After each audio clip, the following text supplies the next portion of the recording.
যে হাদিসটা বর্ণনা করলাম সুনানে তিরমিজির হাদিস, যদিও হাদিসটা সনদের দিক থেকে দাঈফ, কিন্তু মুহাদ্দিসিন একরাম বলেছেন যেহেতু এটা ফাজাইলুল আমালের হাদিস, এটা পড়ার ক্ষেত্রে কোনো নিষেধাজ্ঞা নাই, এটা পড়া যাবে। সো সকাল সন্ধ্যা যদি সুযোগ হয় এই ওজিফাটা যেন আমরা পড়ি। এই 3টি আয়াতের ভেতরে আল্লাহ তাআলা তার 14টি গুণবাচক নাম উল্লেখ করে দিয়েছেন। কয়টি? আওয়াজ করে বলেন তো, যারা শুনতে পেয়েছেন বলেন। এই 3টি আয়াতের মধ্যে আল্লাহর কয়টি সুন্দর সুন্দর গুণবাচক নাম আছে বলেন তো? কয়টি? সবাই বলেন কয়টি? 14টি গুণবাচক নাম, চমৎকার চমৎকার নাম। যে নামগুলো যদি আমরা আজকে পড়ি, শুনি, জানি, আল্লাহ তাআলা সম্পর্কে ব্যাপক ধারণা, ইন ডেপথ, আমার রব সম্পর্কে ইন ডেপথ নলেজ নিয়ে আজকে আমরা ফিরতে পারবো ইনশাআল্লাহ। বলেন সবাই। আসুন আমরা আল্লাহ তাআলার এই চমৎকার চমৎকার 14টি নামের ব্যাখ্যা বিশ্লেষণ আজকের এই তাফসীর ময়দান থেকে জানি। প্রিয় ভাইয়েরা, আল্লাহর অনেক সুন্দর সুন্দর নাম আছে। আমাদের উচিত এই নামগুলো দিয়ে আল্লাহকে ডাকা। ভাই, তোমরা যদি ড্রোন একেবারে আমার মাথার সামনে নিয়ে আসো তাইলে হবে? একটা নিরাপদ দূরত্বে রাখতে হবে, এই ড্রোনের সাউন্ড যেন আমি না পাই। সেফ জোনে থাকতে হবে, দূরে থাকো। সম্মানিত ভাইয়েরা, আল্লাহ তাআলার চমৎকার চমৎকার অনেক নাম আছে যেগুলো আল্লাহ তাআলা কোরআনে উল্লেখ করেছেন। আল্লাহর আসল নাম হচ্ছে আল্লাহ। আসল নাম কি? সবাই বলুন, আসল নাম কি? কি মাঝখানে কি সমস্যা? এই ভাই যদি না দাঁড়ায়, ওই যে মহিলা প্যান্ডেলের বোনরা তো দেখবে না। ভাই আপনি একটু বসেন, মাঝে মাঝে একটু দাঁড়াবেন। ঠিক আছে, ঠিক আছে, হ্যাঁ হয়েছে। আল্লাহ তাআলার আসল নাম হচ্ছে আল্লাহ। আওয়াজ করে আল্লাহর একটা ডাক দেন, বলেন আল্লাহ। মন থেকে, হৃদয়ের গহীন থেকে, হৃদয় নিংড়ানো মনের সবটুকুন ভালোবাসাকে উজাড় করে দিয়ে আল্লাহর নামটা জপেন তো, পড়েন তো আল্লাহ। কেমন লাগে? ভালো লাগে? এর চেয়ে সুন্দর মধুমাখা নাম, জাদুমাখা নাম আর আছে? দু একজন বলছে নাই। আওয়াজ করে বলেন, এর চেয়ে সুন্দর নাম আর আছে? আল্লাহ নাম যতই জপি ততই মধুর লাগে, নামে এত জাদু থাকে কে জানি তো আগে। আল্লাহ নাম যতই জপি, ও নাম জপে প্রিয়তম, ও নামে জপে মজনু সম, ওই নামে পাপিয়া গাহে হৃদয়ে গোলাপে বাগে। আল্লাহ নাম যতই জপি। আল্লাহু আকবার। এত মধুর নাম আর দ্বিতীয়টা নাই। যতই জপি ততই ভাল লাগে, ঠিক কিনা বলেন? এই জন্য রব্বুল আলামিন বলেন, ওয়ালিল্লাহিল আসমাউল হুসনা ফাদউহু বিহা ওয়া যারুল্লাযীনা ইউলহিদুনা ফি আসমাই সায়ুজজাউনা মা কানু ইয়ামালুন।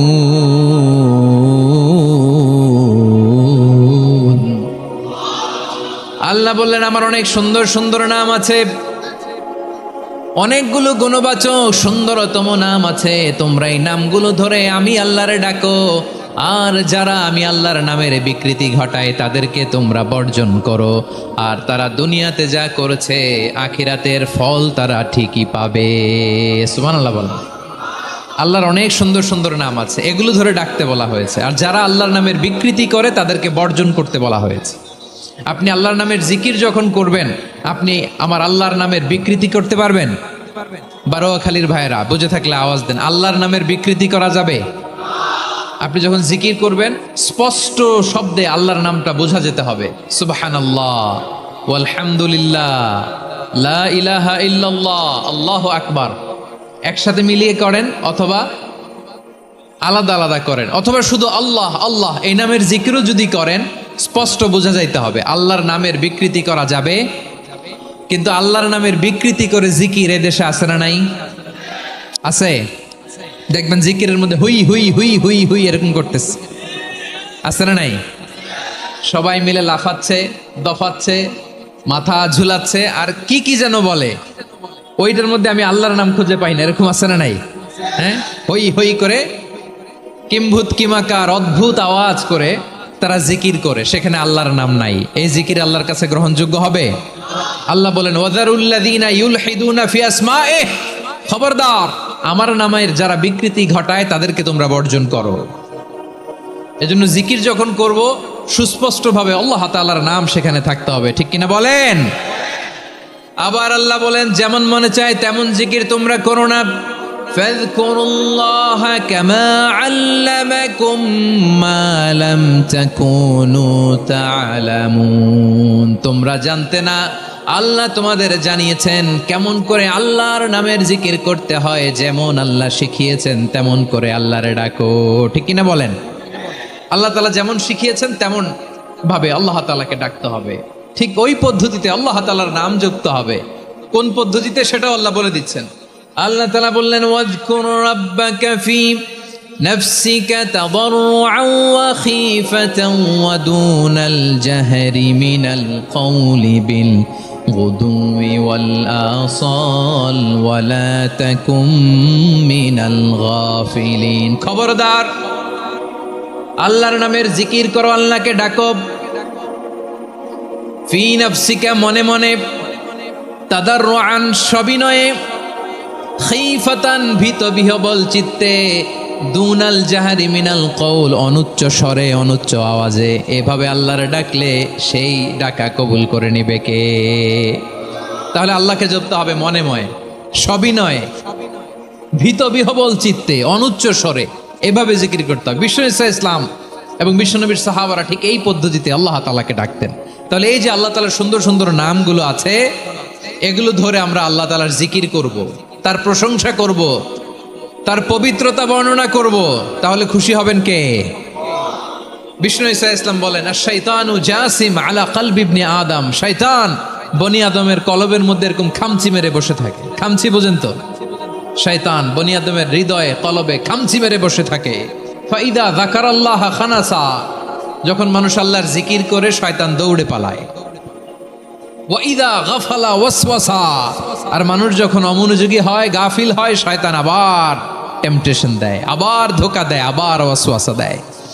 এজন্য বিশ্বনবী বলতেন লা ইয়াজালু লিসানুকা রাতবান মিন যিকরিল্লাহ, সব সময় প্রতি মুহূর্তে সর্বক্ষণে তোমার জিহ্বাটা আল্লাহর জিকির দিয়ে ভিজা রাখবা, আল্লাহর জিকির দিয়ে সিক্ত রাখবা, তাহলে কবুল করবে কে? সবাই পড়েন সুবহানাল্লাহ আলহামদুলিল্লাহ লা ইলাহা, সুবহানাল্লাহ আলহামদুলিল্লাহ লা ইলাহা ইল্লাল্লাহ লা ইলাহা ইল্লাল্লাহু মুহাম্মাদুর রাসূলুল্লাহ সাল্লাল্লাহু আলাইহি ওয়াসাল্লাম। প্রিয় ভাইরা, আল্লাহ তাআলার অনেকগুলো নাম আছে। আল্লাহ তাআলার এই নামগুলো ধরে তার নাম আমাদের ডাকতে হবে, জপতে হবে। বিষ্ণু ইসলাম বলেন ইন্না লিল্লাহি তিসআতান ওয়া তিসঈনা ইসমান মিআতান ইল্লা ওয়াহিদা, আল্লাহর রয়েছে 99টা নাম, এক কম 100। এক কম, আমরা বাংলায় বলি না যে এক কম 100, মানে আসলে কয়টা? 99টা।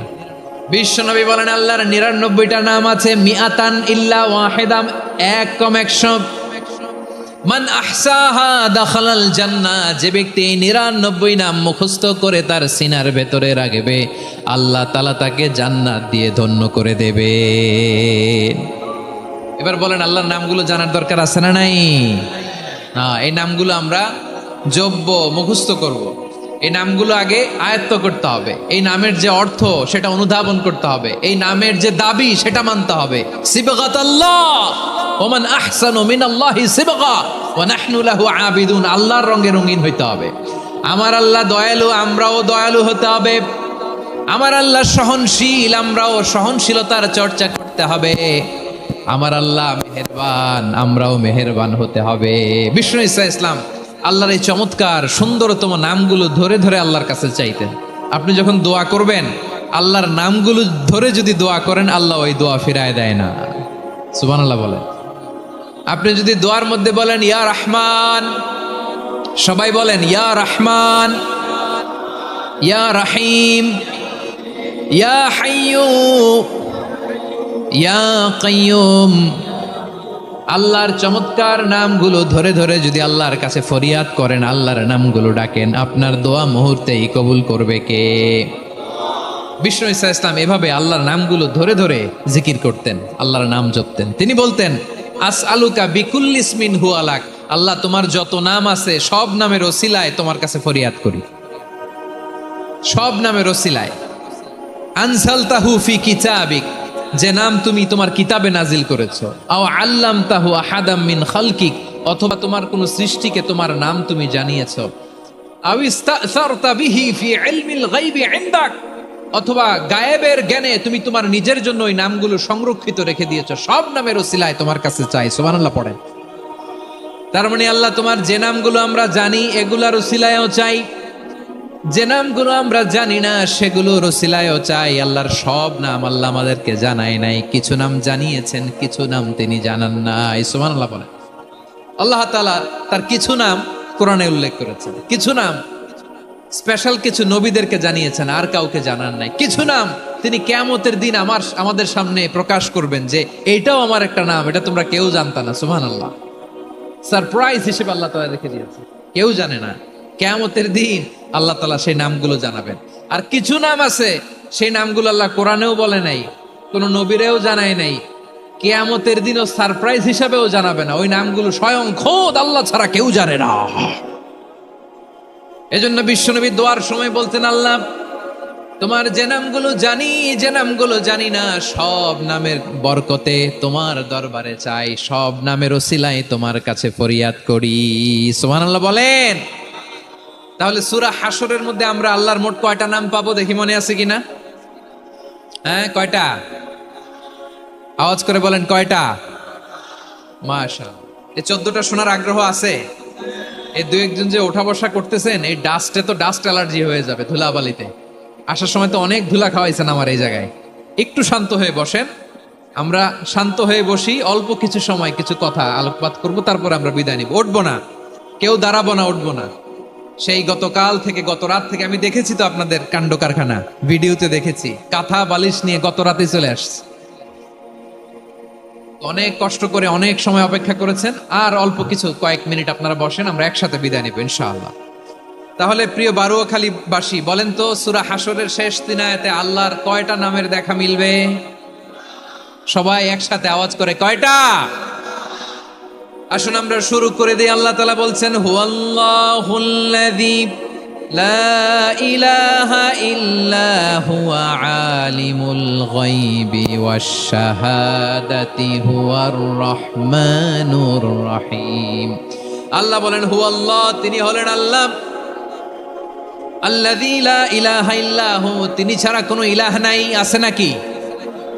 বারুয়াখালীবাসী আওয়াজ করে বলেন তো দেখি, আমাদের ইলাহ কয়জন? আরো জোরে বলেন। একজন হইলে ভালো না বেশি হইলে ভালো? ওয়া ইলাহুকুম ইলাহু ওয়াহিদুন লা ইলাহা ইল্লা হুয়ার রহমানুর রহিম। আল্লাহ বলেন, তোমাদের ইলাহ হলো একজন, তিনি ছাড়া কোনো ইলাহ নেই, তিনি দয়াময়, তিনি মেহেরবান। ইলাহ যদি একজন না হয়ে দুইজন হতো, ঝামেলা আছে না নাই? লাউ কানা ফীহিমা আলিহাতুন ইল্লাল্লাহু লাফাসাদাতা, আকাশ এবং জমিনের মধ্যে ইলাহ একজন না হয়ে যদি মাত্র দুইজন হতো, আকাশ জমিন ভেঙে খান খান হয়ে যেত। ঠিক কিনা বলেন? দুইজন ইলাহ হইলে খান খান হয়ে যেত। আমাদের রব একজন হইলে ভালো না বেশি হইলে ভালো? কথা বুঝতেছেন? আরে একজনেরই তো মন জোগায় চলতে পারি না, ঠিক কিনা? হ্যাঁ, একজন, তিনি যে আদেশগুলো দিয়েছেন আমাদের দুর্বলতার কারণে আমরা তো পারি না।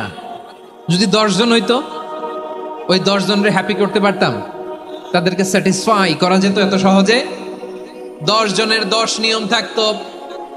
একজন বলতো আমার সেজদা দিবি সকালে, আরেকজন বলবে আমার জন্য নামাজ পড়বি 3 বার, আরেকজন বলবে আমার জন্য যাকাত দিবি এতবার, আরেকজন বলতো আমার জন্য কুরবানি দিবা এতবার। তাহলে আমাদের জন্য কঠিন হয়ে যেত, ঠিক কিনা? যদি ইলা একজন না হয়ে একাধিক হতো, একজন বলতো না আমি মহাবিশ্ব এভাবে চালাবো, আরেকজন বলতো না আমার মন চায় এভাবে, আমি এভাবে চালাবো। একজন বলতো সূর্য আমি পূর্ব দিকে উঠাবো, আরেকজন বলতো না আমি দক্ষিণ দিকে উঠাবো, আরেকজন বলবে না আমি উত্তর দিকে উঠাবো। এরকম আছে না নাই? ঝামেলা লেগে যেত। এজন্য বেশি রব হইলে আমাদের জন্য ঝামেলা, খোদা বেশি হইলে আমাদের লস। একজন হওয়াতে আমরা বেঁচে গেছি। বারুয়াখালীবাসী আওয়াজ করে না, কথা বলে না। রব খোদা একজন হওয়াতে আমাদের সুবিধা হয়েছে না। এজন্য আল্লাহ বলেন লা ইলাহা ইল্লাহু, তিনি ছাড়া তোমাদের কোনো ইলাহ নাই, তিনি একজন। লা ইলাহা ইল্লাহু আলিমুল গায়বি ওয়াশ শাহাদা, তিনি প্রকাশ্যেরও মালিক অপ্রকাশ্যেরও মালিক। তিনি যেটা ওপেন এটাও জানেন, যেটা গোপন সিক্রেট ওইটাও জানেন। আলিমুল গায়বি ওয়াশ শাহাদা, তিনি গায়েবের মালিক, গায়েবের জ্ঞানী, যেটা দেখা যায় না, অদৃশ্য, জানা নাই, এটাও তিনি জানেন। এগুলো জানতে তার কোনো মাধ্যমের প্রয়োজন হয় না। অতীতে কি হয়েছে, বর্তমানে কি চলছে, ভবিষ্যতে কি হবে, সব তার জ্ঞানের ভেতরে আছে না নাই? এজন্য আল্লাহ বললেন আলিমুল গায়বি ওয়াশ শাহাদা, তিনি গায়েবের জ্ঞান রাখেন, তিনি দৃশ্য জগতের জ্ঞান রাখেন, তিনি প্রকাশ্য জগতের জ্ঞান রাখেন, তিনি গোপন জগতের জ্ঞান রাখেন। তার কাছে কোনো কিছু গোপন নাই, ঠিক কিনা বলেন? ওয়ার রহমানুর রহিম, তিনি হলেন দয়াময়, তিনি হলেন মেহেরবান। এই যে শুরু হলো 14 নামের প্রথম দুইটা, আর রহমান আর রহিম। হুয়ার রহমানুর রহিম, তিনি হলেন the most gracious, the most merciful, তিনি দয়াময়, তিনি অতিশয় মেহেরবান। সুবহানাল্লাহ বলেন।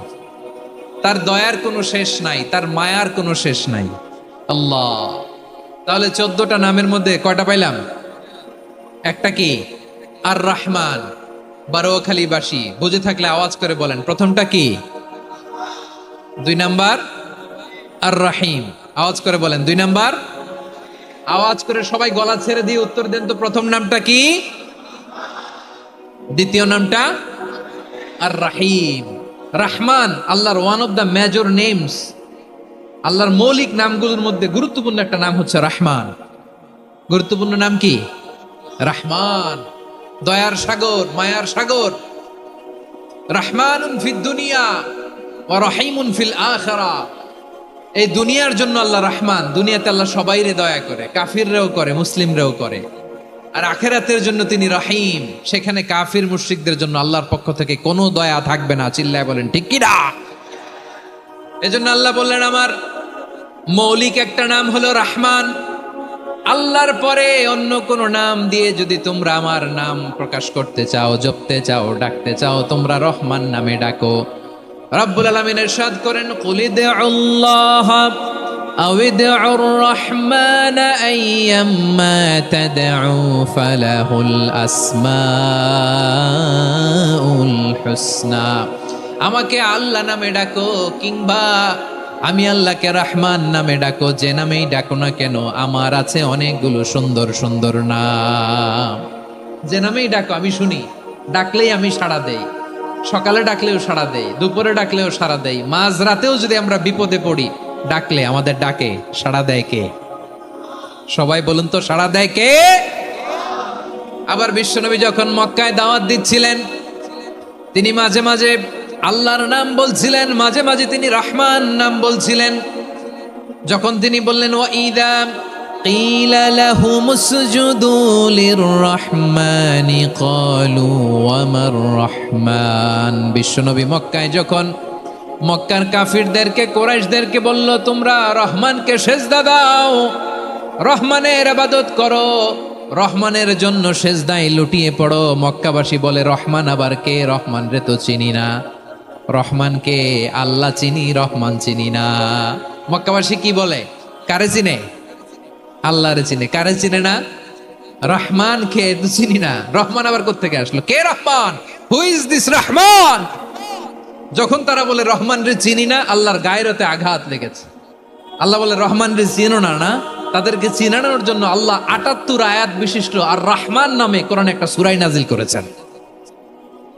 যখন মক্কার কুরাইশরা বলে আল্লাহ চিনি, রহমান চিনি না, আল্লাহ বলে রহমান রে চিনো না, তাহলে চিনে নাও। রহমান নামে তিনি ৭৮ আয়াত বিশিষ্ট কালামুল্লাহ মাজিদে একটা গোটা সূরাই নাজিল করে দিয়েছেন। তিনি নাজিল করলেন আর রহমানু আল্লামাল কুরআন ইনসানা আল্লামাহুল বায়ান। দয়াময় রহমান শেখালেন কোরআন, বানালেন ইনসান, শেখালেন বায়ান। দয়াময় রহমান শেখালেন কোরআন, বানালেন ইনসান, শেখালেন বায়ান। দয়াময় রহমান শেখালেন কোরআন, বানালেন ইনসান, শেখালেন বায়ান। পড়েন আল্লাহু আকবার। আল্লাহ বলে রহমান কারে বলে চেনো না, শুনে নাও। ৭৮ আয়াত বিশিষ্ট গোটা একটা সূরাই নাজিল করে দিলাম, সূরাত আর রহমান। আর রহমান তিনি দয়ালু, আল্লামাল কোরআন, তিনি মানুষকে কোরআন শিখিয়েছেন। খালাকাল ইনসান, মানুষ বানিয়েছেন। আল্লামাহুল বায়ান, মানুষকে কথা বলা বর্ণনা করা শিখিয়েছেন। পড়েন সুবহানাল্লাহ। গোটা একটা সূরাই নাজিল করেছেন, সূরাত আর রহমান। আমার বারোয়াখালীর ভাইয়েরা, তার নাম হচ্ছে আর রহমান আর রাহিম, মানে দয়াময়, মেহেরবান। তার দয়া যে কত বেশি আপনি কল্পনাও করতে পারবেন না, আপনি কল্পনাতেও আনতে পারবেন না তার দয়া কত বেশি। বিশ্বনবী সাল্লাল্লাহু আলাইহি ওয়াসাল্লাম ফরমান, লাম্মা কাদাল্লাহুল খালকা কাতাবা ইনদাহু ফাওকা আরশিহি। আল্লাহ যখন মহাবিশ্বের সব সৃষ্টি করে সারলেন, তিনি আরশের উপরে লিখলেন সাবাকাত রাহমাতি গাদাবি, সাবাকাত রাহমাতি গাদাবি। কোথায় লিখছে? আরশের উপরে। আওয়াজ করে বলেন তো কোথায় লিখেছে? আরশের উপরে আল্লাহ লিখলেন সাবাকাত রাহমাতি গাদাবি। এর মানে হলো আমার দয়ার কাছে, আমার ভালোবাসার কাছে আমার ক্রোধ পরাজয় বরণ করেছে।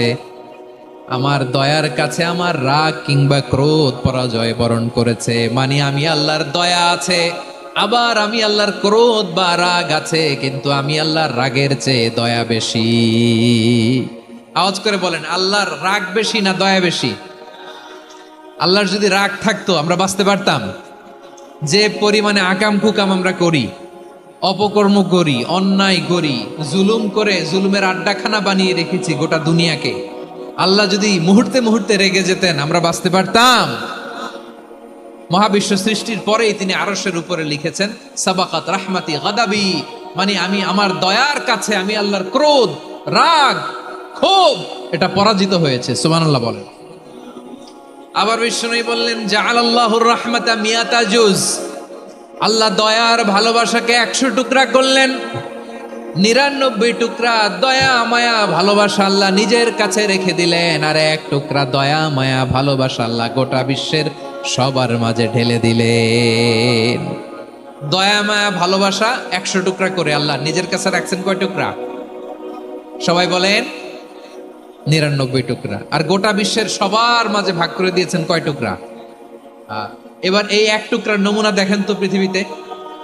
স্বামী স্ত্রীর জন্য কত ভালোবাসা, বন্ধু বন্ধুর জন্য কত ভালোবাসা,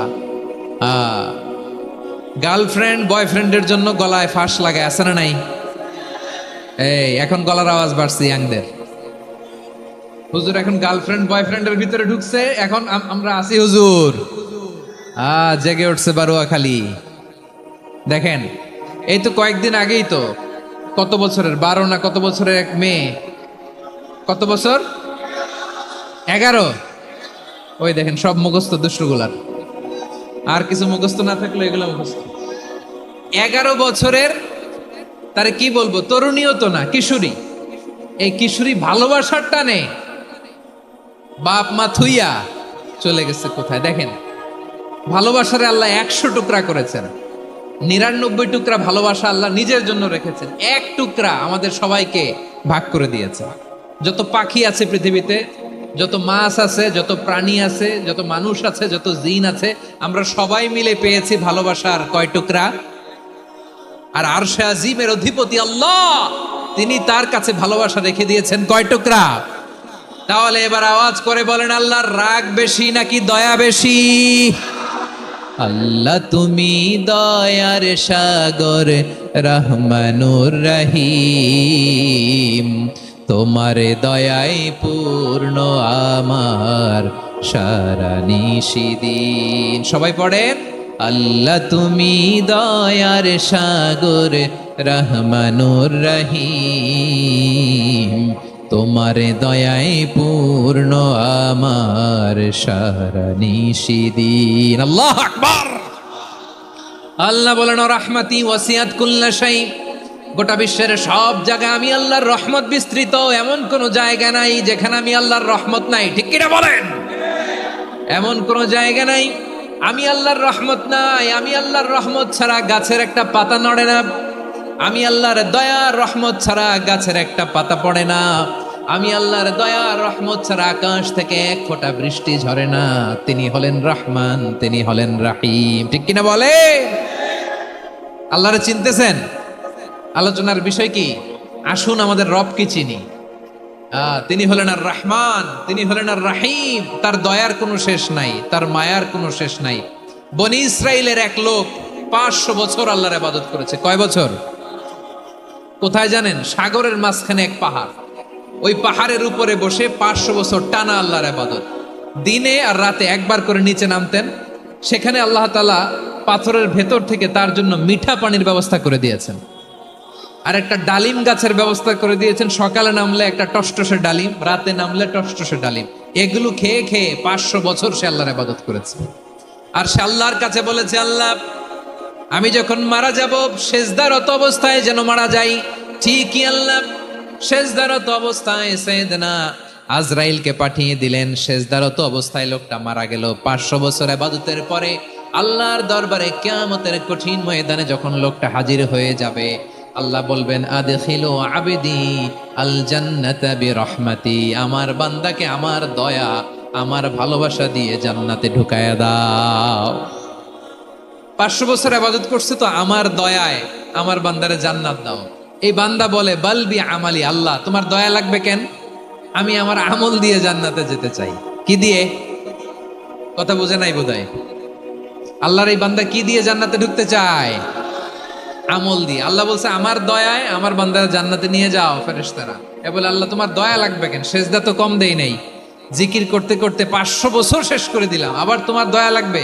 আমি তো আমার আমলেই জান্নাতে যেতে পারি। আল্লাহ বলবেন তাই, ঠিক আছে, আমি চাইলাম দয়া দিয়ে জান্নাত দিব, তুমি চাইলে আমল দিয়ে ঢুকবা। ঠিক আছে, তোমার আমল আর আমার যে দয়া দুইটার একটু মাপ দেই। তোমার 500 বছরের ইবাদত এক পাল্লায় রাখো। আর আল্লাহ বললেন আমি যে দয়া করে এই দুনিয়ার নাজ নেয়ামত বিউটি সৌন্দর্য দেখার জন্য তোমার দুটা চোখ দিয়েছিলাম, দুটা নয় একটা চোখ আরেক পাল্লায় রাখো। রাখা হবে, দেখা যাবে ওই 500 বছরের ইবাদত হালকা হয়েছে আর মুহূর্তের মধ্যে আল্লাহর দেয়া একটা চোখের নেয়ামত ভারী হয়ে গিয়েছে। আল্লাহ বলবেন তোমার কথা মতো মাপ দেয়া হলো, এবার ফলাফল দেখো। হিসাব বলে তুমি এখন জাহান্নামে যাবা। Go to the hell fire, যাও এবার জাহান্নামে যাও। মাপ জোখে যখন আসছো আমার সাথে হিসাব ক্যালকুলেশন, যাও তুমি এবার জাহান্নামে যাবা। এবার লোকটা কাচুমাচু করে বলে আল্লাহ আমি বুঝি নাই, আল্লাহ আমি বুঝতে পারি নাই, খেয়াল করি নাই, তুমি আমারে ক্ষমা করো, তুমি আমারে মাফ করো। ও আল্লাহ এবার আমি টের পেয়েছি, এবার আমি বুঝতে পেরেছি তোমার দয়া ছাড়া দুনিয়ায় কেউ জান্নাতে যেতে পারবে না, কেউ পারবে না। আল্লাহ বললেন ওরে গোলাম তুই তো কিছুই ছিলি না, অস্তিত্বহীনতা থেকে তোরে অস্তিত্বে আনলো কে? ওই ছোট্ট শুক্রাণু থেকে মায়ের পেটে 9 মাস ধরে খাবার দিয়েছে কে? আবার সুস্থতার সাথে দুনিয়ার বুকে তোরে ডেলিভারির ব্যবস্থা করে দিল কে? আবার তোর মায়ের বুকের ভেতরে 2টা খাবারের লাইনের ব্যবস্থা করে দিল কে? আবার তোকে শৈশব পেরিয়ে কৈশোর পেরিয়ে তারুণ্য, তারপরে যৌবন, এগুলো দান করলো কে? তার চেয়েও বড় কথা, পাহাড়ের মাঝখানে সাগরের মাঝখানে 500 বছর ইবাদত করার শক্তি তোর গায়ে দিয়েছে কে? এই সাগরের মধ্যে লোনা পানি, লবণের পানি মুখে দেয়া যায় না, সেখান থেকে আমি পাহাড়ের ভেতর থেকে মিঠা পানির ব্যবস্থা করে দিলাম। ওই জায়গায় তোরে রিজিকের বন্দোবস্ত করলো কে? সকাল বিকাল 2 বেলা টসটসে ডালিম খাওয়ার ব্যবস্থা করে দিল কে? তোর আবদার ছিল আল্লাহ আপনি আমার সেজদারত অবস্থায় রুহু কবজ করবেন, তোর শেষ আবদারটাও পূরণ করেছে কে? ও গোলাম আমার রহমতের তুলনায়, আমার নেয়ামতের তুলনায় তোর 500 বছরের ইবাদতের কোনো ওজনই হবে না। গোটা বিশ্বের কেউ কোনোদিন আমার জান্নাতে ঢুকতে পারবে না আমি আল্লাহর দয়া ছাড়া। হুয়ার রহমানুর রহিম, তিনি দয়াময়, তিনি মেহেরবান। জিব্রাইল আলাইহিস সালাম বিশ্বনবীর এই লম্বা হাদিসটা যখন শোনালেন, আমি যা যা বলছি এটা বিশাল এক হাদিসের অনুবাদ। বললেন, ইয়া মুহাম্মদ, এই দুনিয়ার সবটাই চলে আল্লাহর রহমত দিয়ে। হাদিসের শেষ কথা, সব চলে আল্লাহর কি দিয়ে? তখন বিশ্বনবী সাহাবাদের বললেন, ও সাহাবারা শোনো, আল্লাহর জান্নাতে কেউ কোনোদিন প্রবেশ করতে পারবে না তার রহমত ছাড়া। সাহাবারা বললেন, ইয়া রাসূলুল্লাহ, আপনিও না? আপনিও কি আল্লাহর রহমত ছাড়া প্রবেশ করতে পারবেন না? বিশ্বনবী বললেন, না, আমিও না। আমি বিশ্বনবীও আল্লাহর জান্নাতে আল্লাহর রহমত ছাড়া ঢুকতে পারবে না। তবে কিয়ামতের দিন আল্লাহর রহমত আমার চারদিকে বেষ্টনী দিয়ে থাকবে। আল্লাহ নিজের পরিচয় দিয়ে বললেন, আলিমুল গায়বি ওয়াশ শাহাদাতি হুয়ার রহমানুর রহিম। আমি হলাম রহমান, আমি রাহিম। আল্লাহরে চিনছেন? ও বারোখালীর ভাইয়েরা, আপনার রবকে চিনতে পারতেছেন? তিনি দয়ার সাগর, তিনি মায়ার সাগর। তার দয়ার সাগর যে কত বড় আপনার কল্পনাতেও নাই। এজন্য আপনার পাপ যত বড় হোক, অন্যায় যত বড় হোক, অপরাধ যত বড় হোক, আপনার জুলুম যত বড় হোক, আল্লাহর রহমান নামের দরিয়া তার চাইতেও বড়। আল্লাহ বলেন, খুলিয়া ইবাদিয়াল্লাযীনা আসরাফু আলা আনফুসিহিম লা তাকনাতু মির রাহমাতিল্লাহ ইন্নাল্লাহা ইয়াগফিরুয যুনুবা জামিআ ইন্নাহু হুয়াল গফুরুর রহিম। ও আমার গুনাহগার বান্দারা শোনো, জুলুম করেছো, ভুল করেছো, অন্যায় করেছো, আল্লাহর রহমত থেকে নিরাশ হয়ো না। আমরা বিশ্বাসীরা কঠিন কালেও আল্লাহর রহমত থেকে নিরাশ হব না। ঠিক কিনা বলেন? আল্লাহর রহমত থেকে নিরাশ হবেন? ভুল করে ফেলছেন, আরে ভুল তো সবাই করে। পাপ হয়েছে, আরে পাপ তো সবার আছে। আপনারা সবাই পাপী, সবাই পাপী। যত পাপ হোক, ভুল হোক, অন্যায় হোক, অনুতপ্ত হয়ে তওবা করে, ওযু করে, জায়নামাজটা বিছিয়ে সেজদা দিয়ে চোখের পানি ছাড়েন। চোখের বেয়ে পড়া পানি আল্লাহর কাছে যে কত প্রিয়। অনুতপ্ত বান্দার চোখের পানির ফোঁটা তার চোখ বেয়ে, নাকের ডগা বেয়ে জমিনে ড্রপ করার আগেই আল্লাহর ওই বান্দার সব গুনাহ মাফ করে দেয়। আল্লাহ বললেন, আমি রহমানুর রহিম, আমি দয়াময়, আমি মেহেরবান। এরপর আল্লাহ বললেন, হুয়াল্লাহুল্লাযী লা ইলাহা ইল্লা হুয়াল মালিকুল কুদ্দুসুস সালামুল মুমিন। ওয়াল্লাহুল্লাযী, তিনি এমন আল্লাহ, লা ইলাহা ইল্লাহু, তিনি ছাড়া কোনো ইলাহ নাই। আল মালিক, তিনি হলেন আল মালিক। দুইটা শেষ, আর রহমান আর রাহিম শেষ। এবার আল্লাহ 3 নাম্বার গুণবাচক নামের পরিচয় দিচ্ছেন। আল্লাহ বলছেন, আমি হচ্ছি আল মালিক। আমি কি? মানে সম্রাট। আল মালিক মানে হচ্ছে the king, the king of kings. সব রাজার বড় রাজা, মহারাজা। তার চেয়ে বড় রাজা আর কেউ নাই, তার চেয়ে বড় সম্রাট আর কেউ নাই, তার চেয়ে বড় ক্ষমতাধর সত্তা মহাবিশ্বে দ্বিতীয় কেউ নাই। চিৎকার করে বলেন ঠিক কিনা? তিনি আল মালিক। আল মালিক মানে ক্ষমতাধর, ক্ষমতার মালিক, রাজা ধীরাজ বাদশাহ। তার ক্ষমতা আর আমাদের ক্ষমতা একরকম নাকি? হ্যাঁ, আমাদের দুনিয়াতে ক্ষমতা অস্থায়ী ক্ষমতা, ঠিক কিনা বলেন? আইজ আছে কাল নাই, এরকম না ক্ষমতা? আল্লাহর ক্ষমতাও তো এরকম না, আইজ আছে কাল নাই এরকম। দুনিয়াতে দেখবেন কোন দেশের প্রেসিডেন্টের 4 বছরের ক্ষমতার মেয়াদ, কোন দেশের 5 বছরের। আল্লাহর কয় বছরের? 10 বছরের নাকি 20 বছর, 100 বছর? আল্লাহর ক্ষমতার মেয়াদ কতদিন বলেন? বুঝে থাকলে বলেন তো। চিরকাল তার ক্ষমতার মেয়াদ। চিল্লায় বলেন ঠিক কিনা? নিরঙ্কুশ ক্ষমতা, একচ্ছত্র ক্ষমতা বলতে যা বুঝায়, এই ক্ষমতা একমাত্র আল্লাহরই আছে। আমাদের ক্ষমতার জন্য আমরা ডিপেন্ড করতে হয়, ওর ডিপেন্ড লাগে, ওই জনমত নেওয়া লাগে, ওই জনগণের কাছে যাওয়া লাগে, ভোট চাওয়া লাগে। এরা ভোট দিলে এরপরে আমরা আসবো, ঠিক কিনা? আবার জনগণ না চাইলে আমরা নাই। আল্লাহর ক্ষমতা কি এরকম? হ্যাঁ, আবার দেখবেন দুনিয়াতে ক্ষমতায় যাওয়ার জন্য জোট করা লাগে। জোট, জোটের রাজনীতি আছে না নাই? জোট হয়, শরিক হয়, এই হয়, সেই হয়, নানাভাবে দুনিয়াতে ক্ষমতায় আসতে হয়। আল্লাহ বলে, আমার ক্ষমতার জন্য কারো উপর বিন্দু পরিমাণ আমার ডিপেন্ড করা লাগে না। সৃষ্টির শুরু থেকে আমি ক্ষমতার চেয়ারে বসা, মহাবিশ্বের শেষ পর্যন্ত, সীমাহীন ভবিষ্যৎ পর্যন্ত আমি ক্ষমতার চেয়ারে থাকবো। আমি হলাম আল মালিক। আমার ক্ষমতার কোনো কমতি নাই, কোনো ঘাটতি নাই, কেউ আমারে ক্ষমতা থেকে নামাতে পারবে না। পারা যাবে? এই যে আমরা ফ্যাসিস্ট সরকারের যে আপনারা নামাই দিছেন গণ অভ্যুত্থান করে, মনে আছে? 5ই আগস্টের কথা ভুলে গেছেন এত তাড়াতাড়ি? মনে আছে? আছে। তা আমরা সবাই মিলে যদি একটা গণ অভ্যুত্থান করি, তাইলেই তো আল্লাহর ক্ষমতার চেয়ার থেকে নামায় ফেলানো যায়। হ্যাঁ, যাবে না? পারবো না আমরা? কি বলে, পারা যাবে না? আচ্ছা, আমরা না হয় পারলাম না, জিন জাতি যদি আমাদের সাথে জয়েন করে, ম্যানকাইন্ডের সাথে জিনকাইন্ড, ইফ দে জয়েন আস, সবাই মিলে একটা গণ অভ্যুত্থান, রেভলিউশন, ডেমনস্ট্রেশন, প্রোটেস্ট, সবাই মিলে যদি একটা অভ্যুত্থান করি, তাইলেই তো আল্লাহর ক্ষমতা শেষ। আওয়াজ করে বলেন, তাইলেই কি আল্লাহর ক্ষমতা শেষ হবে? এই যে বারোয়াখালীর ভাইয়েরা, এদিকে কি হচ্ছে আমি তো দেখতে পাচ্ছি, এরকম হইলো কেন? তোমরা খালি বোতল ছুড়লা কেন দু একজনের উপরে? হ্যাঁ, আমার দিকে তাকাও প্রিয় ভাইয়েরা, শান্ত হন, আমার দিকে তাকান, আর অল্প কয়েক মিনিট আমার দিকে তাকান। কেউ কিছু ছুঁড়ে মারবেন না কারো দিকে, মেহরবানি করে আমার দিকে তাকান। তাহলে আমরা সবাই মিলে একটা গণ অভ্যুত্থান যদি করি, আল্লাহর ক্ষমতা থেকে নামানো যাবে। আল্লাহ বলেন না, আমি হলাম আল মালিক, আসল ক্ষমতার মালিক, the king of kings, the owner of ultimate power, the owner of ultimate authority, the owner of ultimate sovereignty. নিরঙ্কুশ একচ্ছত্র ক্ষমতার মালিক হচ্ছি আমি আল্লাহ। আল্লাহ তাআলা সূরা মুলকের শুরুতে বলছেন, তাবারাকাল্লাযী বিয়াদিহিল মুলকু ওয়া হুয়া আলা কুল্লি শাইইন কাদির। মহিমান্বিত সত্তা, যার হাতে ক্ষমতা, তিনি যা চান তাই করতে পারেন। আওয়াজ করে বলেন তো তিনি কে?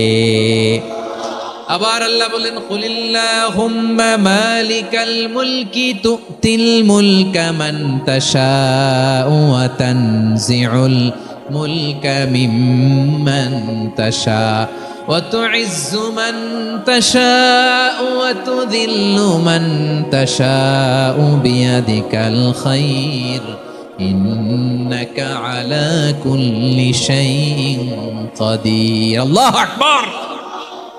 এ নবী, আপনি বলুন, আল্লাহুম্মা মালিকাল মুলক, আল্লাহ আপনি ক্ষমতার মালিক, তুতিল মুলকা মান তাশা, যাকে চান তারে ক্ষমতার চেয়ারে বসান, ওয়া তানজিউল মুলকা মিম্মান তাশা, যাকে চান তাকে ক্ষমতার চেয়ার থেকে ছুঁড়ে ফেলে দেন। তিনি কে? ক্ষমতার চেয়ারে বসায় কে? আবার মনে চাইলে আস্তা করে ছুঁড়ে নিক্ষেপ করেন, তিনি কে? আবার আল্লাহ বললেন, ওয়ালাম ইয়াকুল্লাহু শারীকুন ফিল মুলকি, আমার ক্ষমতায় কোনো শরিক নাই, কোনো জোট নাই, কোনো পার্টনার নাই, কোনো অংশীদার নাই। আবার আমি চলে গেলে আমার ক্ষমতার দাবিদারও কেউ নাই। আল্লাহু আকবার। এই দুনিয়াতে রাজা মারা গেলে পরের রাজা কে হয়? রাজার ছেলে রাজা, ঠিক কিনা বলেন? আল্লাহ চলে গেলে আরেকজন বসবে নাকি এরকম? না, তার ক্ষমতার সাথে দুনিয়ার ক্ষমতার কোনো মিলই নাই। এজন্য তিনি তার নাম দিয়েছেন আল মালিক। আল মালিক, the owner of power, the owner of ultimate power and sovereignty, the king of kings, সব রাজার বড় রাজা, মহারাজা আল মালিক, তিনি হচ্ছেন আল্লাহ। চিৎকার করে বলেন ঠিক কি না? তিনি আসল ক্ষমতার অধিকারী। দুনিয়াতে যে আমরা ক্ষমতা নিয়ে কামড়াকামড়ি করি, মারামারি করি, কিয়ামতের দিন আল্লাহ জিজ্ঞেস করবেন, কই তোদের ক্ষমতা আজকে বল। কিয়ামতের সময় সব মানুষগুলো যখন ইন্তেকাল করবে, সব জিনেরা যখন ইন্তেকাল করবে, সব ফেরেশতারা যখন ইন্তেকাল করবে, বাকি থাকবে মালাকুল মাউত। মালাকুল মাউত এসে বলবে, আল্লাহ আপনার কথা মতো সবাই শেষ, মানুষগুলো নাই, জিনগুলো নাই, আমার সতীর্থ ফেরেশতাগুলো নাই, মহাবিশ্বে আর কেউ নাই। আল্লাহ বলে, এখন কে আছে? মালাকুল মাউত বলবে, আল্লাহ তুমি আছো আর আমি। তুমি তো আল হাইয়্যু আল কাইয়্যুম, অবিনশ্বর, শাশ্বত, চিরঞ্জীব, কোনোদিন মরবা না, তুমি আছো আর তোমার গোলাম আমি আছি আজরাইল। মহাবিশ্বে কয়জন আছে মাত্র? জোরে বলেন। এক হচ্ছেন, আর হচ্ছে মালাকুল মাউত। আল্লাহ তুমি আছো আমি আছি। আল্লাহ বলবে, ঠিক আছে, এবার তোমার মরণের পালা, মুত ইয়া মালাকাল মাউত, হে মৃত্যুর ফেরেশতা তুমি মরো। মালাকুল মাউত আল্লাহর আদেশ বাস্তবায়ন করতে যে বিকট একটা চিৎকার দিয়ে মৃত্যুবরণ করবে। ওই চিৎকার দুনিয়ার মানুষেরা, চিৎকারের আওয়াজ যদি দুনিয়ার মানুষেরা শুনতে পেত, দুনিয়ার মানুষের প্রত্যেকের কানের পর্দা ফেটে মুহূর্তের মধ্যে সব লাশ হয়ে জমিনে পড়ে রইত। ভয়ঙ্কর চিৎকার দিয়ে মালাকুল মাউত বিদায় নেবে, কেউ নাই। এবার বলেন তো, মহাবিশ্বে মহাশূন্য, কেউ নাই। উপরে নিচে সামনে পেছনে ডানে বায়ে কোন সত্তা, কোন জীবিত সত্তার আছে? একজন ছাড়া, তিনি কে? কুল্লু মান আলাইহা ফানি ওয়া ইয়াবকা ওয়াজহু রাব্বিকা যুল জালালি ওয়াল ইকরাম। পড়েন, ফাবিআইয়ি আলাই রাব্বিকুমা তুকাযযিবান। কেউ থাকবে না একজন ছাড়া, একজন ছাড়া। এই ড্রোন দেখে হাত নাড়ালে হবে? আমার দিকে তাকাইতে হবে, কথা শুনতে হবে। মহাবিশ্বে কেউ নাই, একজন সত্তা ছাড়া। আওয়াজ করে বলেন, তিনি কে? এবার আল্লাহ ডেকে বলবেন, লিমানিল মুলকুল ইয়াউম, লিমানিল মুলকুল ইয়াউম। ক্ষমতা কার? Who belongs the kingdom today, who belongs the power authority today, who belongs the sovereignty today. আজকে ক্ষমতা কার? দুনিয়াতে ক্ষমতা নিয়ে এত কামড়াকামড়ি, দুনিয়াতে চেয়ার নিয়ে এত মারামারি, এত অত্যাচার, এত রক্তপাত, এত ব্লাডশেড। আজকে বলো তো ক্ষমতা কার? কার ক্ষমতা? মহাশূন্যে কোনো আওয়াজ নাই, শুধু আমার রবই বলবেন, লিমানিল মুলকুল ইয়াউম। আজকে ক্ষমতা কার? কোনো আওয়াজ নাই, উত্তর দেওয়ার মতো জীবিত কোনো সত্তা নাই, ফলে কেউ উত্তর দিতে পারবে না। আল্লাহ নিজেই প্রশ্নের উত্তর দিয়ে বলবেন, লিল্লাহিল ওয়াহিদিল কাহ্হার। একচ্ছত্র অধিপতি, ক্ষমতার মালিক আল্লাহ ছাড়া কারোর জন্য কোনো ক্ষমতা নাই। চিল্লায় বলেন ঠিক কিনা? তাহলে আর রহমান আর রাহিমের পরে আমরা জানলাম আমার আল্লাহর আরেকটা সুন্দর গুণবাচক নাম হচ্ছে আল মালিক। কি নাম? আল মালিক, মানে দ্য কিং, রাজাধিরাজ, সব রাজার বড় রাজা। 4 নম্বরে আল্লাহ বললেন আল কুদ্দুস, তিনি হলেন আল কুদ্দুস। আল কুদ্দুস মানে হচ্ছে অতি পবিত্র, মহাপবিত্র, the most holy, the absolutely pure, যার কোনো খুঁত নাই। আল্লাহর কোনো খুঁত আছে? তিনি মহাপবিত্র। আল্লাহর পবিত্রতা যখন আমরা বর্ণনা করি, আল্লাহ খুশি হয়ে যান, কারণ তার সত্তার একটা বৈশিষ্ট্য হচ্ছে তিনি আল কুদ্দুস। বারোয়াখালীবাসী আল্লাহর নামটা একটু জপেন না, বলেন আল কুদ্দুস। সবাই আওয়াজ করে আল কুদ্দুস। অতি পবিত্র, তার মধ্যে কোনো অপবিত্রতার ছিটে ফোঁটা নাই। মহাপবিত্র, the most pure, the most holy, অতি পবিত্র। ফেরেশতারা বলেছিল, আল্লাহ আপনি মানুষ কেন বানাবেন? নাহনু নুসাব্বিহু বিহামদিকা ওয়া নুকদ্দিসু লাক। এই যে নুকদ্দিসু কুদ্দুস পাইছেন? তারা বলেছিল, আল্লাহ মানুষ কেন বানাবেন? মারামারি করবে, আমরাই তো ভালো, আমরাই আপনার মহিমা বর্ণনা করি, আমরাই আপনার পবিত্রতা বর্ণনা করি। নুকদ্দিসু লাক, তার মানে আল কুদ্দুস। আবার আমার নবী, বিশ্ব নবী যখন সিজদায় লুটিয়ে পড়তেন, আম্মা জানা এসে বলেন, আমরা তো সিজদার মধ্যে সুবহান রাব্বিয়াল আলা বলেই শেষ, কিন্তু বিশ্বনবী তাহাজ্জুদের নামাজে, নফল নামাজে, সুন্নত নামাজে 3 বার সুবহানা রাব্বিয়াল আলা তাসবিহ পড়ার পরে তিনি পড়তেন সুবহুন কুদ্দুসুন রাব্বুল মালাইকাতি ওয়ার রূহ। সুবহ কুদ্দুস রব্বুল মালাইকাতি ওয়ার রূহ। সিজদায় লুটিয়ে পড়ে বিশ্বনবী এই দোয়াটা পড়তেন। নফল নামাজে, সুন্নাত নামাজে কিংবা তাহাজ্জুদের নামাজে সুবহান রাব্বিয়াল আলার পরে কি পড়তেন? সুবহুন। আওয়াজ করে বলেন, সুবহুন কুদ্দুসুন রব্বুল মালাইকাতি ওয়ার রূহ। মানে আল্লাহ আপনি প্রশংসিত, আল্লাহ আপনি অতি পবিত্র, আপনি সব ফেরেশতা কুলের রব, ফেরেশতাদের সরদার জিব্রাইলের রব। সুবহানাল্লাহ। আজকে থেকে পড়বেন সিজদায়? হ্যাঁ, বারোখালীবাসী পড়বেন নাকি? হুজুর নামাজে তো পড়ি না। হ্যাঁ, এরকম নফল নামাজে, তাহাজ্জুদের নামাজে, সুন্নত নামাজে সিজদার যে তাসবিহ সুবহান রাব্বিয়াল আলা 3 বার পড়ার পরে আমার ভাইরা, মহিলা প্যান্ডেলে আমার যে মায়েরা বোনেরা আছে, আজকে তো রেকর্ড হয়ে যাবে, কালকেই ভিডিও পেয়ে যাবেন।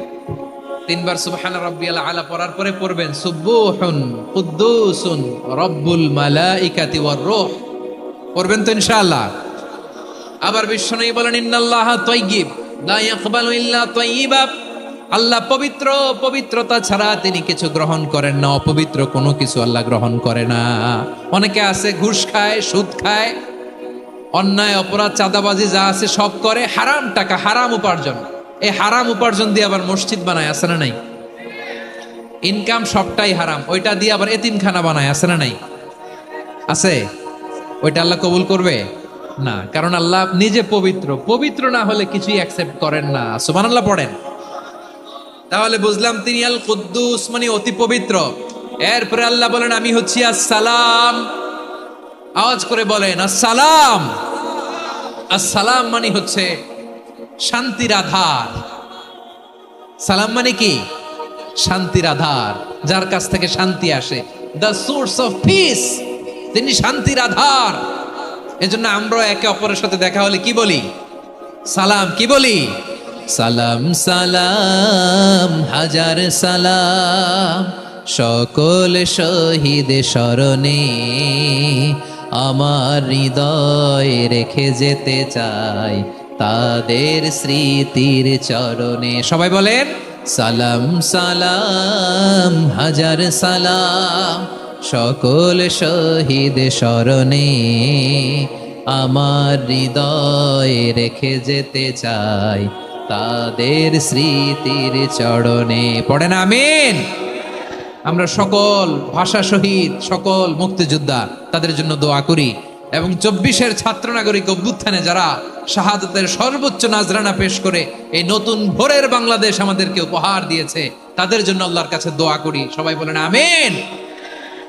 আমার প্রিয় বারোয়াখালীবাসী, আপনার কি ক্লান্ত হয়ে গেছেন? কষ্ট হচ্ছে? তাহলে 2-4 জন দাঁড়াচ্ছেন কেন? এই যে 2-1 জন যে বোতল ছুঁড়ে মারছো, তোমাদেরকে কি আমি দেখি নাই মনে করছো? এই বোতল ছুঁড়ে মারলা কেন? বসো বসো। হ্যাঁ, মেহেরবানি করে বসবেন, মেহেরবানি করে বসবেন। সবাই আওয়াজ করে তাকবীর পড়ুন, লিল্লাহে তাকবীর। এই আপনাদের গলার আওয়াজ। এতগুলো মানুষ তাকবীর পড়লে এতটুকু আওয়াজ হয়, আমি বিশ্বাস করি না। আওয়াজ করে পড়েন সবাই, লিল্লাহে তাকবীর, লিল্লাহে তাকবীর, লিল্লাহে তাকবীর। আল্লাহর একটা নাম হচ্ছে আসসালাম, মানে হচ্ছে শান্তির আধার, দ্য সোর্স অফ পিস। শান্তি দেওয়ার মালিক কে? এজন্য শান্তি চাইবো কার কাছে? আল্লাহ তুমি আমার দেশটাকে শান্তিময় করো, বলেন আমিন। আল্লাহ তুমি আমাদের পরিবারের শান্তি নসিব করো, বলেন আমিন। আল্লাহ আমাদের জীবনটাকে তুমি শান্তিময় করো, পড়েন আমিন। এজন্য বিশ্বনবী সালাম ফিরানোর পরে 3 বার পড়তেন আস্তাগফিরুল্লাহ, আস্তাগফিরুল্লাহ, আস্তাগফিরুল্লাহ। এরপরে বিশ্বনবী পড়তেন আল্লাহুম্মা আনতাস সালাম ওয়া মিনকাস সালাম তাবারাকতা রাব্বানা ইয়া যাল জালালি ওয়াল ইকরাম। ও আল্লাহ, আপনি শান্তির আধার, আপনার কাছ থেকে শান্তি আসে, আপনি বরকতময়। এই দোয়াটা পড়েন আপনারা? সালাম ফিরানোর পরে পড়েন না? পড়বেন আজকে থেকে, আল্লাহুম্মা আনতাস সালাম ওয়া মিনকাস সালাম তাবারাকতা ইয়া যাল জালালি ওয়াল ইকরাম। আবার জান্নাতের আরেকটা নাম হচ্ছে দারুস সালাম, মানে শান্তির ঘর। জান্নাতের আরেকটা নাম কি? দারুস সালাম। ওই দারুস সালামে আমরা যেতে চাই কি চাই না? আমরা ওই জান্নাতের অধিবাসী হতে চাই কি চাই না? এই বারোয়াখালীর ঐতিহাসিক তাফসীরুল কোরআনের ময়দানে আমরা যেমনি একত্রিত হলাম, আল্লাহর জান্নাতেও যেন আমরা এভাবে একত্রিত হতে পারি। আল্লাহ তুমি কবুল করো। আওয়াজ করে পড়েন আমিন। সালামের পরে আল্লাহ বললেন আল মুমিন। আমার আরেকটা নাম হচ্ছে আল মুমিন। আল মুমিন মানে হচ্ছে নিরাপত্তা দানকারী। আমাদের নিরাপত্তা দেয় কে? নাকি পুলিশ বাহিনী, নাকি বিজিবি, র্যাব, সেনাবাহিনী, হ্যাঁ, নাকি এই যে ফায়ার সার্ভিস? কারা নিরাপত্তা দেয়? আজকের এই প্রোগ্রামের জন্য আমাদের ফায়ার সার্ভিসের ভাইরা অনেক কাজ করেছেন, আমি শুনেছি। ভাইরা স্পেশালি দোয়া চেয়েছেন এবং তাদের একটা সুনাম আছে বাংলাদেশে। জীবনের ঝুঁকি নিয়ে ফায়ার সার্ভিস বাহিনী তারা বিপন্ন মানবতাকে রক্ষা করে, ঠিক কিনা বলেন? আমি ভাইদের জন্য দোয়া করি, এই ফায়ার সার্ভিস ইউনিটকে, এই ডিপার্টমেন্টকে আল্লাহ তাআলা তুমি কবুল করো। ওনারা আমাদের শৃঙ্খলা, শান্তি শৃঙ্খলা, সিকিউরিটি এনশিওর করেন, কিন্তু আসল নিরাপত্তা দেওয়ার মালিক কে? অনেক সময় এরকম হয় না যে অনেক সিকিউরিটি দিয়ে রাখছে, কিন্তু স্নাইপার দিয়ে এমন ভাবে গুলি করছে একেবারে বড় সাহেবের মাথায় যে গুলি লাগছে, আছে না নাই? এখন সবাই মিলে বডিগার্ডরে ধরে, যাই বেটা বডিগার্ড, এত টাকা দিয়ে বডিগার্ড রাখছি, আমাদের স্যারের মাথায় গুলি লাগলো কিভাবে? তো বডিগার্ড বলে আপনার স্যারের বডি তো আছে, এই যে বডি নিয়ে যান। আমি তো রুহু গার্ড না, রুহু গার্ড হচ্ছে একজন, চিল্লায় বলেন তিনি কে? আমার ভাইরা, দুনিয়াতে টাকা হলে বডিগার্ড মিলে, কিন্তু রুহু গার্ড মিলে? রুহু গার্ড মিলে? যে আমি 10 লক্ষ টাকা দিব, রুহু গার্ড লাগবে, আমার রুহু কেউ চিনে নিতে পারবো না, এরকম পাওয়া যায়? কি পাওয়া যায়? হ্যাঁ, বডিগার্ড পাওয়া যায়, রুহু গার্ড পাওয়া যায় না। ওই রুহের নিরাপত্তা দেয় কে? আল মুমিন, দ্য প্রোভাইডার অফ সিকিউরিটি। তিনি নিরাপত্তা দেয় তার নেককার বান্দাদেরকে, দুনিয়াতে নিরাপত্তা দেয়, আখিরাতেও নিরাপত্তা দেয়, ঠিক কি না? আবার আল্লাহ বললেন আল্লাযী আত'আমাহুম মিন জু'ইন ওয়া আমানাহুম মিন খাউফ। তিনি এমন সত্তা যিনি ক্ষুধা লাগলে তোমাদেরকে খাদ্যের ব্যবস্থা করে, আবার ভয়ের সময় তিনি তোমাদেরকে নিরাপত্তার ব্যবস্থা করে, ঠিক কিনা বলেন? দিও তৃষ্ণা পেলে ঠান্ডা পানি, ক্ষুধা পেলে লবণ ভাত, আল্লাহ এই গরিবের শোনো শোনো মোনাজাত, আল্লাহ এই গরিবের শোনো শোনো মোনাজাত, আল্লাহ এই গরিবের। দিও তৃষ্ণা পেলে ঠান্ডা পানি, ক্ষুধা পেলে লবণ ভাত, আল্লাহ এই গরিবের। পড়ে না আমিন? আমরা যখন বিপদে পড়ি নিরাপত্তা দেয় কে? সাগরের তুফানের ভেতরে পড়ে যখন আল্লাহর কাছে ফরিয়াদ করি আমাদেরকে বাঁচায় কে? বিমানের ভেতরে যখন বিপদে পড়ি, যখন আল্লাহর কাছে সাহায্য চাই, বাঁচায় কে? কঠিন বিপদের মুহূর্তে আমাদেরকে সিকিউরিটি দেয় কে? সে আল্লাহ বললেন আমার আরেকটা নাম হচ্ছে আল মুমিন, আমি নিরাপত্তা দেই। এরপরে আল্লাহ বললেন আমার আরেক নাম হলো আল মুহাইমিন। আরেক নাম কি? আল মুহাইমিন। আল মুহাইমিন মানে হচ্ছে দ্য ওভারসিয়ার, দ্য অবজারভার, পর্যবেক্ষক, যিনি মনিটরিং করেন আমাদের সব অ্যাক্টিভিটি, তিনি মনিটরিং করেন। কোনোভাবে তার চোখকে ফাঁকি দেয়া যায় না। আল্লাহর চোখ ফাঁকি দেয়া যায়? আচ্ছা আওয়াজ করে বলেন তো, পুলিশ ভাইদের চোখ, পুলিশের চোখ মাঝে মাঝে ফাঁকি দেয়া যায় কি যায় না? সেনাবাহিনীর চোখ, র্যাবের চোখ, ইনকাম ট্যাক্স অফিসারের চোখ, দুর্নীতি দমন কমিশনারের চোখ, কিন্তু আল্লাহর চোখ? আল্লাহর চোখকে কশিন কালেও কখনো ফাঁকি দেয়া যাবে? যেখানেই যান, ঘরের ভেতরে ঢুকে জানলা লাগিয়ে দরজাটা লক করে যদি অন্যায় করেন, পাপ করেন, দুনিয়ার কোন চোখ দেখে নাই, দেখেছে কে? পর্দার আড়ালে যে যদি পাপ করেন, দেখে নাই, দেখেছে কে?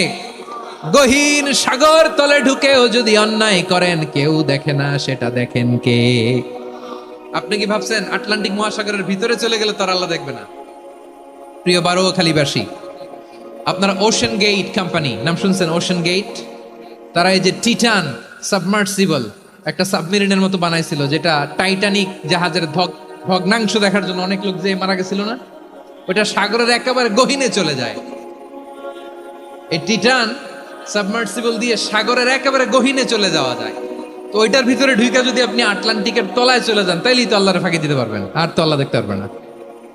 পারবে না? সাগরের অতল গহ্বরে চলে গেল, পাহাড়ের সুরঙ্গের ভেতরে ঢুকে গেল, মহাকাশ স্টেশন পাড়ি দিয়ে মঙ্গলে পাড়ি জমালেও আমার আল্লাহর চোখ কঠিন কালেও ফাঁকি দেয়া যাবে? এজন্য সে আল্লাহ বললেন লা তুদরিকুহুল আবসার ওয়া হুয়া ইউদরিকুল আবসার ওয়া হুয়াল লাতীফুল খাবীর। আমার আল্লাহ দৃষ্টির আয়ত্তে নন, কিন্তু দুনিয়ার সব দৃষ্টি আমার আল্লাহর আয়ত্তে, ঠিক কিনা? সূক্ষ্মদর্শী, সূক্ষ্ম থেকে সূক্ষ্ম পাপ কাজ যেভাবে যেমনটি করেন সব দেখেন। মুখে না বললে অন্তরেও চিন্তা করলেও অন্তরে চিন্তার উদ্রেক ঘটেছে, ওইটা তো কেউ জানে না, কিন্তু জানেন কে? এভাবে যিনি সূক্ষ্মভাবে মনিটর করেন, ওভারসি করেন, অবজারভেশন করেন, তার নাম হচ্ছে আল মুহাইমিন, পর্যবেক্ষক। আসুন আমাদের রবকে চিনি। বারোয়াখালীর ভাইরা চিনতেছেন? কার সামনে কপাল ঘষে সেজদা দেন তারে চিনে নেন। কার সামনে ফরিয়াদের 2 হাত উঠে কাঁদেন, 2 হাত তুলে রোনাজারি করেন, তাকে জেনে নেন। তিনি হচ্ছেন আল মুহাইমিন, দ্য অবজারভার, পর্যবেক্ষক। কেউ যেটা দেখে না সেটা দেখেন কে? এরপরে আল্লাহ বললেন আমার আরেকটা নাম হলো আল আজিজ। আল আজিজ মানে মহাপরাক্রম।